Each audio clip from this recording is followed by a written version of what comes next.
Ayun mga idol, ngayong araw naman ituturo ko sa inyo kung paano ang pag-ayos ng smart lock at kung ano ang sira pag ganito. So nag-access tayo, hindi gumagana. Sa loob gagana yan, always open kasi yan, and then sa labas hindi gagana yan. So kahit access natin, maliban lang sa susi. Okay, so try natin mag-access using password. So yan yung default niya, so hindi gagana mga idol. So ito ang gagawin natin. Ayan, binuksan natin yung motor. So ang sira niyan is yung spring. So kumalas yan mga idol. Kumalas yan, ipapasok lang natin yan.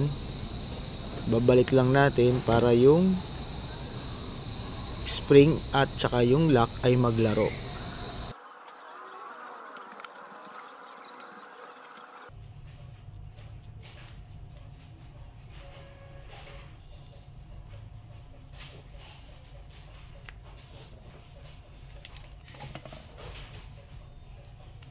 Ito nga idol, natapos na natin ang ating pag-ayos nitong ating motor ng smart lock. So i-try na natin mga idol.